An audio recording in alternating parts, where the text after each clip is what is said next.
What's up, y'all? It's D, about to react to this vid by The Stop. It's titled, Akademiks calls Mona a crackhead scammer and disrespectful rant. Oh, okay.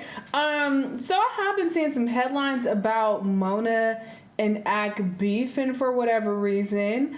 I have recently started watching the Joe Budden podcast, and I like Mona. I think she's really funny. From the episodes I've seen here and there that Melissa Ford were on, I feel like Mona is a better fit because she, can hold her own. I feel like she talks shit right back, to the boys or whatever when they have something slick to say. So I think she's a good fit.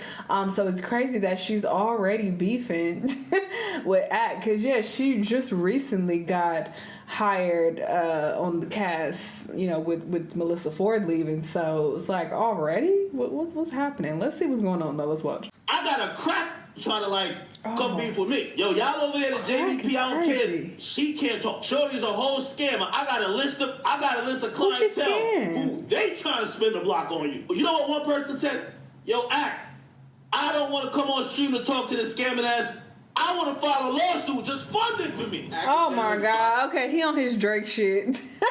Sir, that's your response? Like, not you snitching? LA's Mona in a series of well-calculated insults. And being like, they want a lawsuit against you. Like, you scammed them. Scamming how? How's she scamming? That represent an escalation in the war of words between two of the biggest platforms in urban media. This all started a while back when Mona would make her thoughts on Akademiks well known. If you somebody like Akademiks, as big as his mouth is, you're going to say something about that being little because it's funny. Especially his build. He already built like a baby mom. I'm not a big fan of people that are like I haven't seen this episode. In the streets at all, doing all street content. I just don't get that. Mona, like many before her, had an issue with Akademiks. She doesn't like how he reports on the streets while not being from it.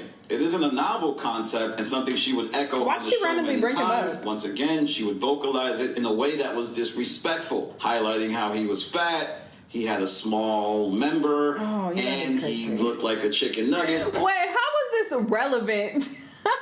I'm confused, and everybody else is just quiet. Did she just randomly bring this up? Not him wearing an Iceman. Oh, no, my bad.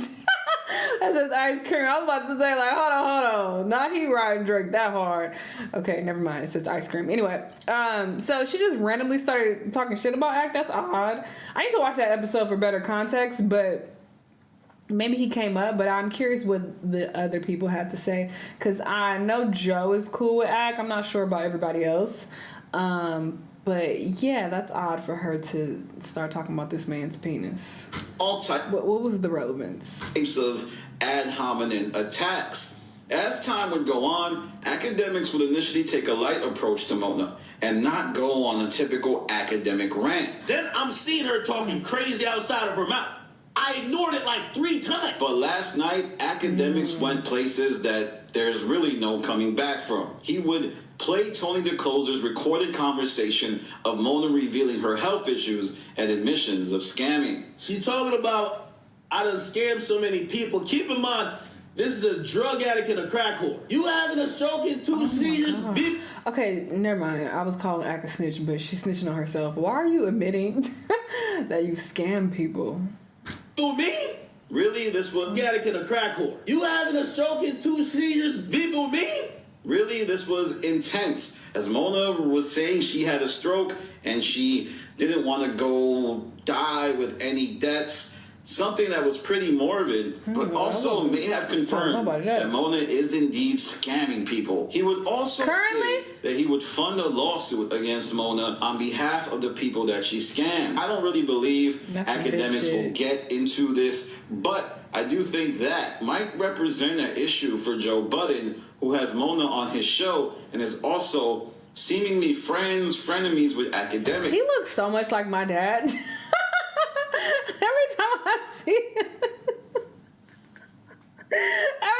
see this man, I think of my dad. It's so weird, but he looks so much like my dad. I do wonder how their relationship is, but I think that it's kind of business oriented. Especially in this picture. As Akademiks and Joe never really go off on each other.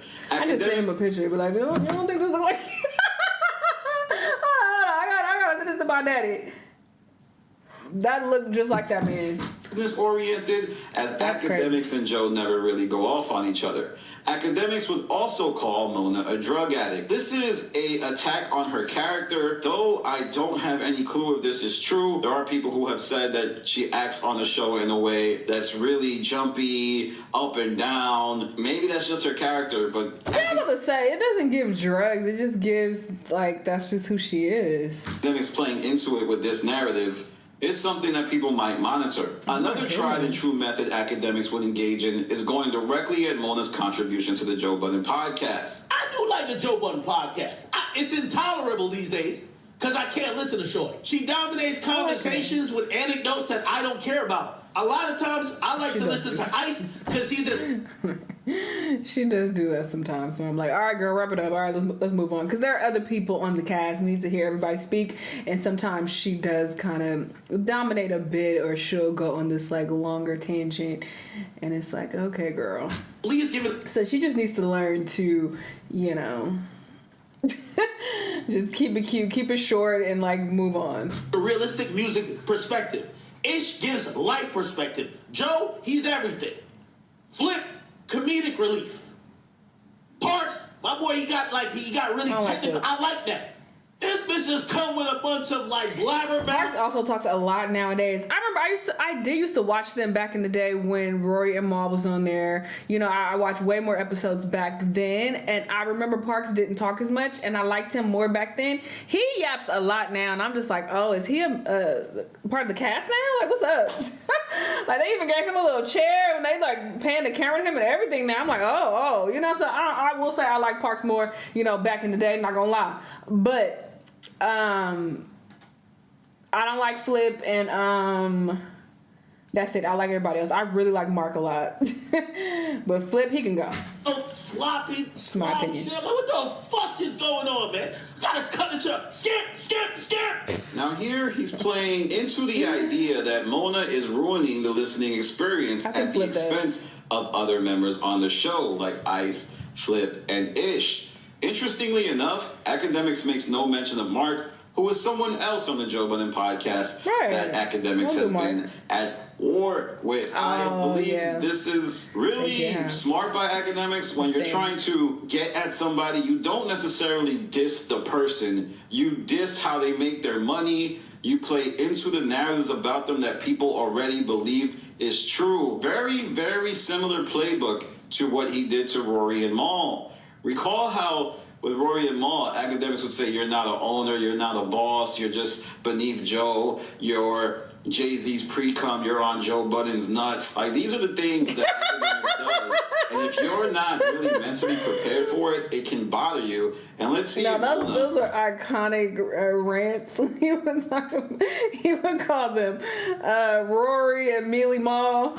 can stand up to this verbal assault. Perhaps she can be capable of putting her phone down, but time will tell. Still, I've been watching Akademiks long enough to know that this is the tactic that has the most dangerous impact on Mona. As just like Joe Budden, the narratives that Akademiks says take deep roots and get echoed throughout the internet. And another key point to note is that Akademiks most likely is scanning the subreddits of the Joe Budden podcast and other message boards to observe what the fans are saying to weaponize it.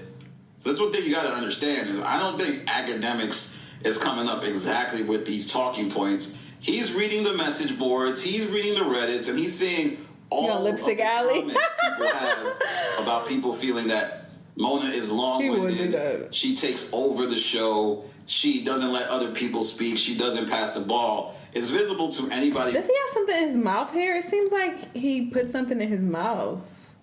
And he's like about to spit it out. Who watches the show, but the Reddit is where people get to see well thought out arguments about why that sucks and is ruining the show. Another key point to highlight is that in this exchange, Mona would speak on Akademiks in a pretty measured response earlier that was far removed from her initial words on Akademiks. Y'all waiting on me to respond to that big, thick stud Akademiks. Y'all got me.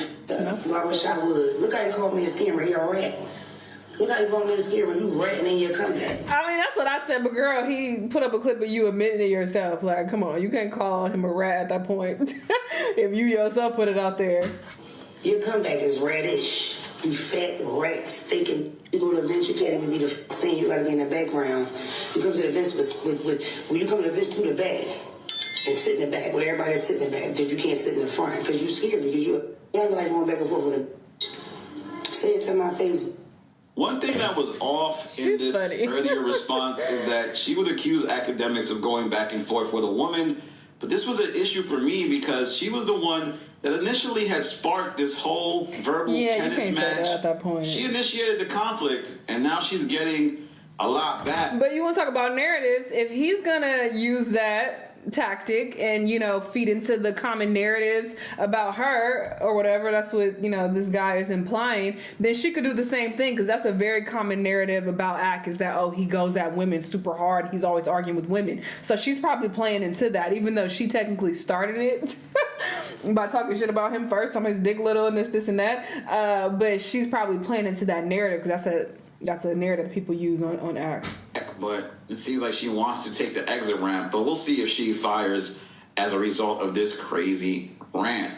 And I can't help but think that Mona isn't articulating any new thoughts about Akademiks and is reintroducing many of the same talking points that had been heard before. But you saying that that's what he's doing with her. He's going through her Reddit or whatever the hell and gathering information. What are people saying about her? Okay, let me throw that back at her. If he can do it, then she can do it too. My guess is Mona will leave this alone, but my knowledge of Akademiks is that he will be shooting at Mona anytime a negative headline about her circulates and call her a scammer, addict, and everything that the Mona's ops call her. But let me know what you think. Not Mona's ops. She got hella ops like that? Okay. Let's see what's going on with her, because I don't know anything about her prior to her, getting on this podcast. So, I'm just learning about her, and I've watched a few episodes of her on it, and they've been pretty entertaining. So, I think she makes a good addition to the cast, but, we will see how this plays out, and she start beefing with random people, and, what will happen with that. But, interesting stuff. Y'all let me know what y'all think, and I'll see you on the next one. Bye!